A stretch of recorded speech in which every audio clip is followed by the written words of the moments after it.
여러분 안녕하십니까? 이명철 해설위원과 더불어 함께하는 원투펀치 TMF 투머치 풋볼 시간이 다시 돌아왔습니다. 이강인 선수가 축하합니다. 파리 생제르맹 유니폼을 드디어 입었어요. 그렇죠. 네, 그리고 김민재 선수의 경우에는 마지막에 파토나거나 할 확률은 없겠죠? 아마 제 생각에 그래도 김민재 선수 오피셜도 거의 직전이지 않을까. 네. 바이에른 뮌헨이 워낙 김민재 선수를 오랫동안 관심을 갖기도 했었고, 김민재 선수 입장에서도 워낙 유력한 기사들이 떴기 때문에 지금은 이제 바이에른 뮌헨도 9분 능선은 넘었다고 보는 게 맞는 것 같습니다. 여기서 뭐 문제가 생길 것 같지는 않아서 네. 사실상 이제 이강인 선수 이미 파리 입성을 했고 김민재 선수도 뮌헨 입성을 한다는 이제 가정하에서 오늘 이제 또 이 코너를 진행을 해볼까 하는데요. 파리 생제르맹부터 그리고 이제 바이에른 뮌헨까지 일단 지금 이 두 팀의 여름 이적 영입 방출 상황은 어떻게 진행되고 있는지 짧게 좀 브리핑을 해주시죠. 네, 일단 뭐 바이에른 뮌헨의 경우는 당장 톱 자원을 좀 필요로 한 상황인데 아직 톱 자원에 대한 영입 사례는 없고요.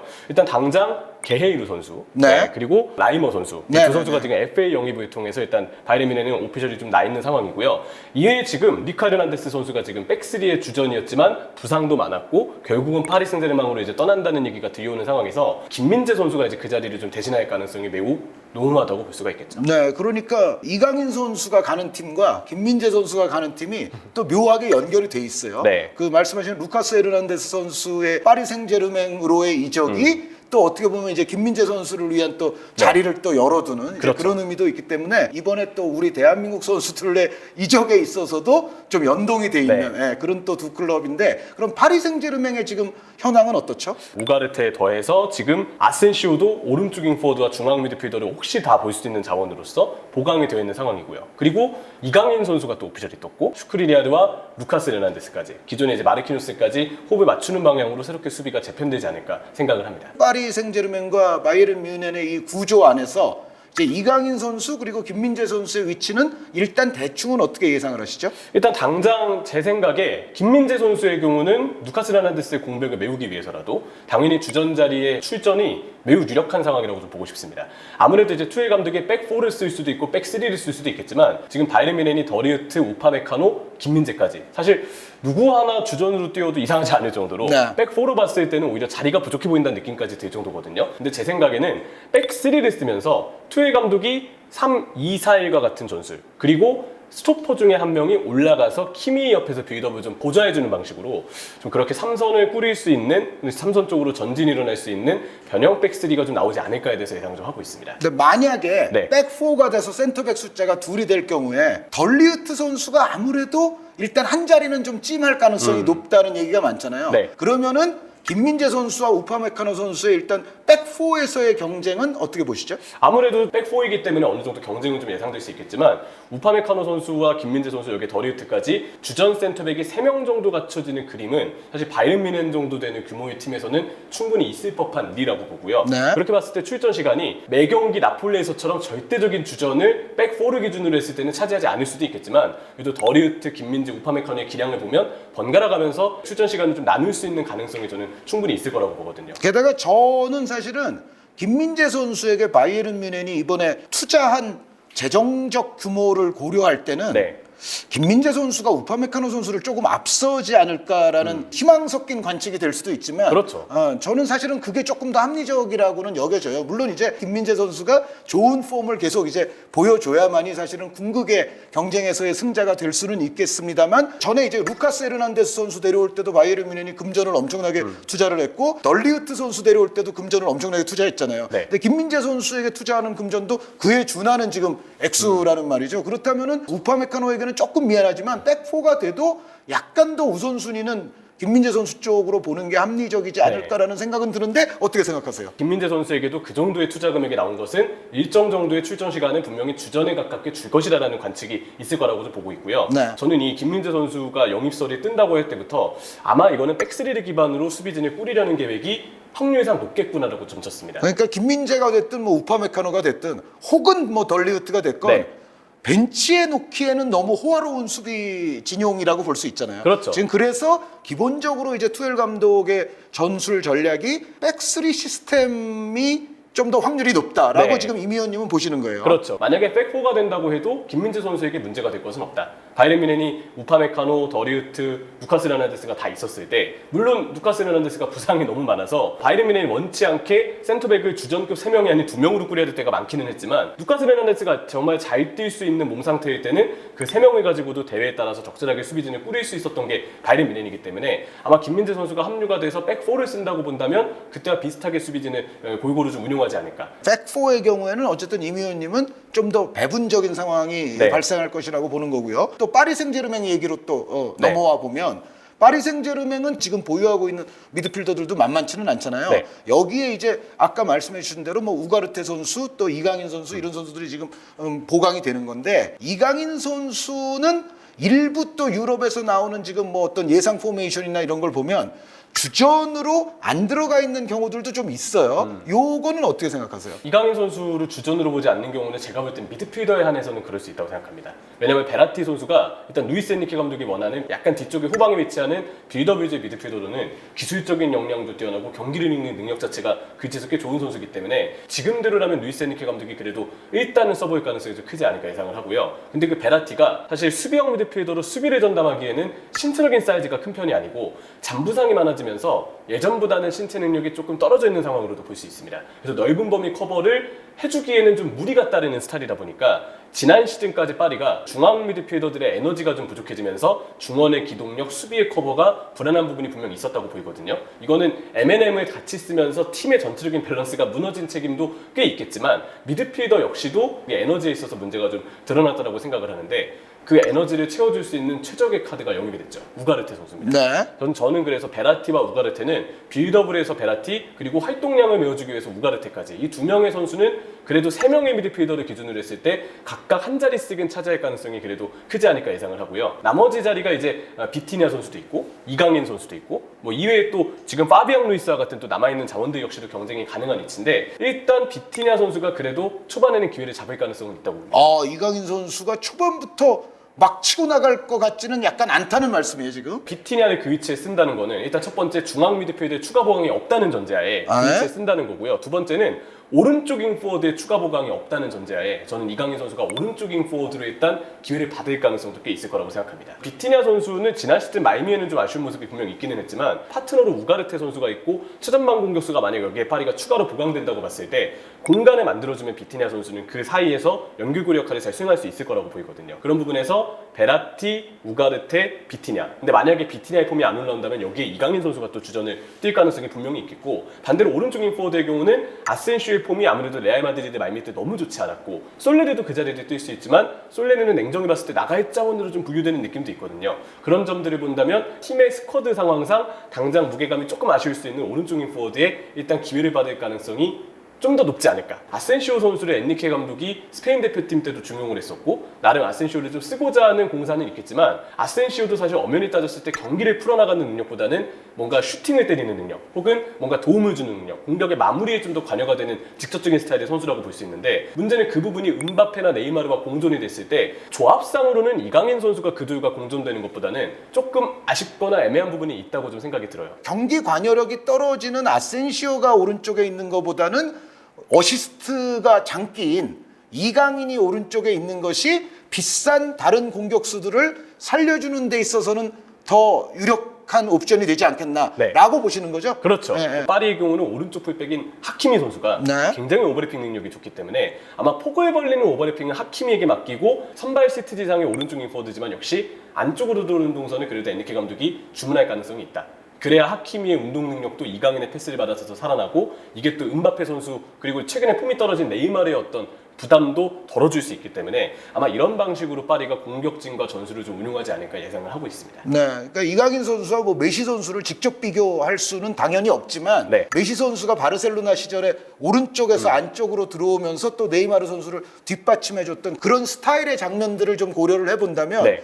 이강인 선수의 또 왼발이 그런 역할에는 어떻게 보면 적합하다고 볼 여지가 있어요. 그렇죠. 그리고 그 아센시오 선수도 물론 이런 말은 할 수 있을 거예요. 야 나도 오른쪽에서 안쪽으로 좁혀 들어와. 그런데 경기 관여라든가 나머지 공격수들을 도와줄 수 있는 스타일은 아센시오 선수가 이강인 선수보다 좀 딸리는 건 사실인 것 같고 네. 이제 그런 차원에서는 아센시오보다는 오히려 이강인 쪽이 좀 유력함이 있을 것이다 네. 라고 보시는 거죠. 맞습니다. 네. 바이에른 뮌헨과 파리 생제르맹에서 일단 뭐 아직 이적 시장이 많이 남았기 때문에 네. 이제 이 두 팀은 또 어떻게 될지는 좀 모르는 상황이 앞으로도 지속이 될 텐데 어찌됐건 지금 정도 상황에서 바이에른 뮌헨과 파리 생제르맹이 앞으로 어떤 유형의 보강이 좀 더 필요하고 어떤 형태로 이적 시장을 마무리 짓는 것이 좋을 것 같으며 그 상황에서 이제 또 김민재 선수와 이강인 선수의 롤은 어떻게 될 가능성이 있는지에 관해서 한번 좀 해안을 가지고서 좀 말씀해 주시면 감사하겠습니다. 네, 바이에른 뮌헨은 사실 팬들이 가장 갈증을 느끼는 포지션이 역시 최전방 공격수입니다. 슈퍼모팅 체제로 일단 원톱 공격수를 꾸렸는데 아무래도 레반도프스키를 직접적으로 대체하기에는 슈퍼모팅 본인은 잘했지만 그만큼의 무게감을 부상을 안 당한 채로 매 경기 매 시즌 가져가기는 쉽지 않다는 게 지난 시즌에 드러났었죠. 네, 레반도프스키의 공백이 아직도 지금 존재하는 거죠. 네, 그러니까 텔 선수의 경우는 유망주이긴 하지만 어디까지나 어린 선수인 만큼 여전히 1군 출전을 꾸준히 주기에는 관리가 좀 필요한 선수라고 생각을 하고요. 그런 점들을 봤을 때 일단 바이에른 뮌헨은 지금 김민재 선수의 보강으로 수비진이 꾸려지는 거는 좋지만 최근 시즌들마다 좀 적극적이진 않았던 최전방 공격수 보강에 이제는 뛰어들어야 할 때라고 생각을 합니다. 그 단도직입적으로 묻겠습니다. 네. 해리케인 선수 어디로 갈 것 같습니까? 토트넘 호스 토트넘 호스프로 갈 것 같습니까? 네, 맞습니다. 토트넘 호스퍼에 갈 것 같습니다. 저 얘기하려고 그랬어요.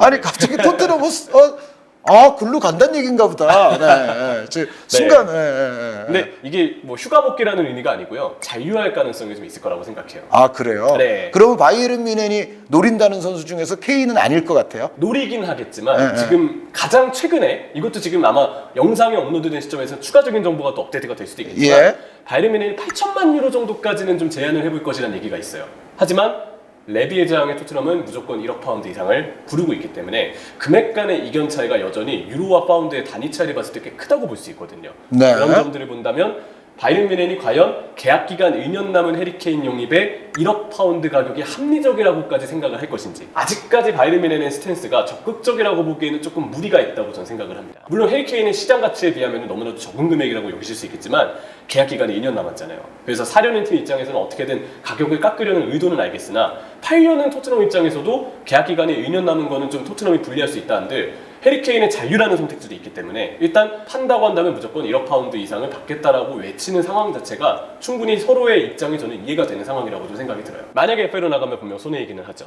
하지만 일단 그 2년 동안 해리케인이 혹시 재계약을 할 가능성이 없진 않을 것이고 해리케인이라는 선수의 전력상 차지하는 막대한 비중을 생각했을 때 잔류라는 선택지를 내리는 것도 저는 분명 일리는 좀 있는 선택이라고 생각합니다. 네, 일단 잔류 시켜놓고 뭔가 몇 개월 안에 또 뭔가를 해보자. 그 가능성을 뒤엎고 매각을 하기에는 지금 바이에른 뮌헨이 부르는 액수로는 좀 부족하다. 네. 라는 판단이시고요. 그럼 해리케인 선수 얘기를 떠나서 바이에른 뮌헨은 그럼 누구 데려와야 돼요? 일단 링크나는 선수가 원래는 해리케인 이전에 블라우비치 선수였습니다. 네. 근데 블라우비치 선수가 지금 첼시와 좀 가깝다는 링크가 있는데 해리케인과 바이에른 뮌헨의 상황에 따라서 만약 케인의 가능성이 좀 불발이 된다면 블라우비치를 다시 노릴 가능성도 좀 있다고 보이거든요. 근데 변수는 그 시간 동안 블라우비치가 첼시와 가까워진다면 이제 첼시 쪽으로 좀 더 블라우비치가 무게가 기울 수 있다는 점은 변수가 되겠고 추가적으로 지금 맨체스터 시티의 훌리안 알바레스나 렌다이 콜로무아니 지금 프랑크푸르트의 공격수죠. 네. 이 선수들까지 링크가 나고 있는데 일단 해리케인에게 아무래도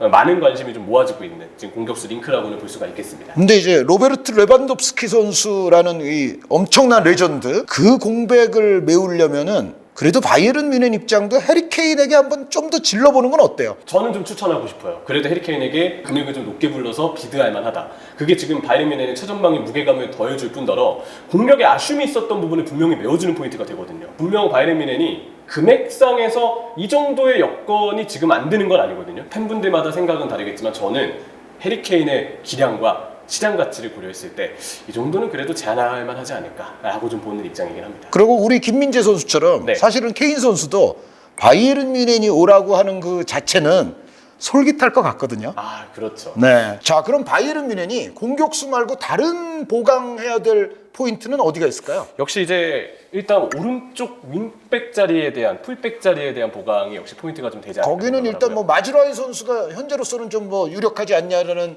얘기가 많은데. 네, 스쿼드 뎁스 두께 차원에서 지금 이제 왼쪽의 경우는 게헤이루 선수도 왔고 주전 자리가 확고할 알폰소 데이비스 선수가 있잖아요. 네. 근데 오른쪽의 경우는 마즈라이 선수가 물론 있긴 하지만 사실 지난 시즌도 마즈라이 선수가 생각보다 이제 몸 상태에 대한 이슈가 좀 발생하면서 풀 시즌을 소화하지 못했고 타바르 선수가 뛸 때는 사실 너무나도 좀 답답했던 모습들이 있었기 때문에 오른쪽 측면 수비수는 시즌을 잘 풀어가기 위해서는 분명 보강이 필요하다는 얘기들이 있었죠. 언급되는 선수는 이제 카이 워커 선수가 있고요. 네. 그리고 맨체스터 시티가 역시 이 카이 워커 선수를 쉽게 팔지는 않을 전망이라 그렇죠. 네, 구매에 있어서는 조금 난이도가 실리지 않을까라고 생각하고 있습니다. 그리고 카이 로커 선수가 오면 아까 임 의원님 말씀하신 3백 활용할 때도 카이 로커 선수가 또 센터백 쪽으로도 활용이 가능한 선수죠. 네, 그게 어떻게 보면 파바르 선수가 기량과 별개로 차지해줬던 스쿼드의 자리를 봤을 때 그렇죠. 카이 워커에도 같은 역할을 맡길 수 있다는 부분이 이제 바이에른 뮌헨에게는 장점이 좀 되지 않을까 생각합니다. 네, 그래서 뭐 추가적인 어떤 수비 위치에서의 보강은 또 김민재 선수의 활약에도 이게 도움이 되거나 이제 관련이 있기 때문에 또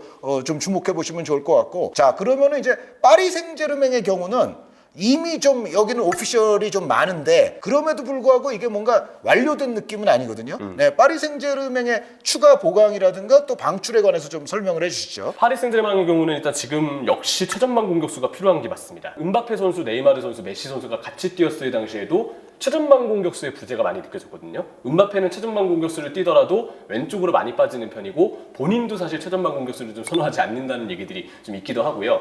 여기에 더해서 이 성장을 할 것으로 기대했던 에키티케 선수가 생각보다 저조한 모습을 보였던 것도 지난 시즌에는 고민거리가 좀 되었다고 생각을 합니다. 네네. 결국 메시가 떠났고 M&M은 해체가 됐지만 남아있는 공격진 또 추가로 보강된 공격진을 더 살려주기 위해서는 공간을 만들어주고 연계해주는 전문 공격수 자원이 분명 최전방에 필요하다고 보거든요.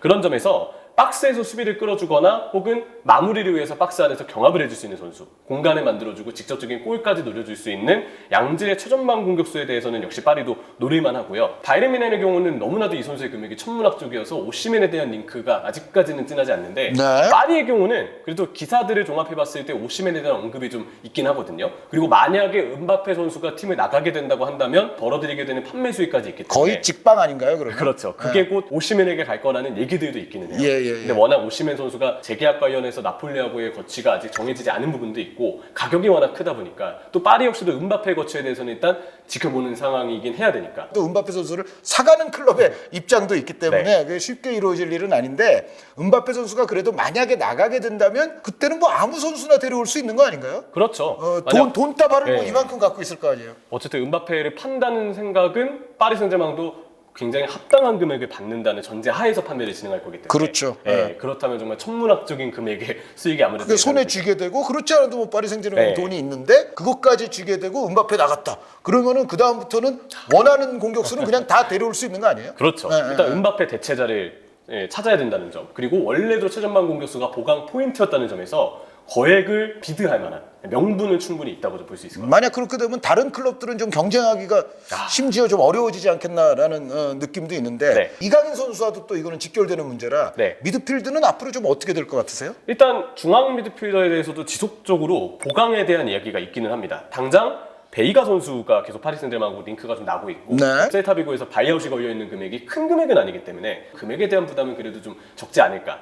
대신에 이제 판매되는 선수들이 중앙 미드필드에서 나와야 되겠죠. 네. 그래야 자리가 비면서 베이가 선수를 영입할 수 있는 명분이 확실히 갖춰지기 때문에 기존에 조금 애매하다 생각됐던 자원들이 얼마나 잘 정리되느냐, 얼마나 잘 자리가 만들어지느냐에 따라서 베이가 선수에 대한 영입의 과감성을 좀 가져갈 가능성이 있지 않을까 생각을 하고요. 근데 이보다도 중요한 하나의 포인트가 있습니다. 혹시 베르나르도 실바가 얼마나 영입 가능성이 있는지. 네, 그 이야기는 사실은 이적 시장 아예 아주 초기부터 나왔잖아요. 그렇죠. 네. 파리 생제르맹 입장에서도 영입에 대한 가능성이 보이고 그래서 실바 선수가 좀 가까워지는 상황이 된다고 한다면 그럼 베이가에게 쏟을 금액까지도 어쩌면 베르나르도 실바 쪽으로 집중할 가능성이 꽤 클 거라고 봅니다. 네. 그래서 1순위 타겟은 역시 베르나르도 실바가 될 텐데 베르나르도 실바는 사실 오른쪽인 포워드도 되고 그렇죠. 중앙 미드필더도 되기 때문에 이강인 선수와는 사실 포지션상에 겹치는 부분이 분명히 있거든요. 근데 현실적으로 지금까지의 영입의 어떤 숫자나 어떤 금액들 그리고 앞으로의 이제 애매한 자원들에 대한 정리 가능성들을 현실적으로 고려했을 때 2명 중에 1명 영입에 그래도 파리 생제르맹이 좀 전념할 가능성이 있지 않을까 그렇게 좀 생각을 하고요. 만약에 둘 다 영입이 된다면 뭐 이거는 역시 이강인 선수 입장에서 좋다고 보기만 해도 힘든 상황이 될 수 있겠죠. 네, 베르나르도 실바 선수는 뭐 사우디에서도 계속 뭐 얘기가 있었잖아요. 네. 그리고 이제 맨시티 잔류가 또 기본적으로 있고. 그렇죠. 맨체스터 시티가 웬만해선 쉽게 팔지 않을 거라고 생각합니다. 그러면은 베르나르도 실바 선수의 행선지도 맨체스터 시티입니까? 네, 저는 그래도 잔류가 가능성이 가장 높다고도 보고 있고요. 그 만약에 베르나르도 실바 선수 오잖아요.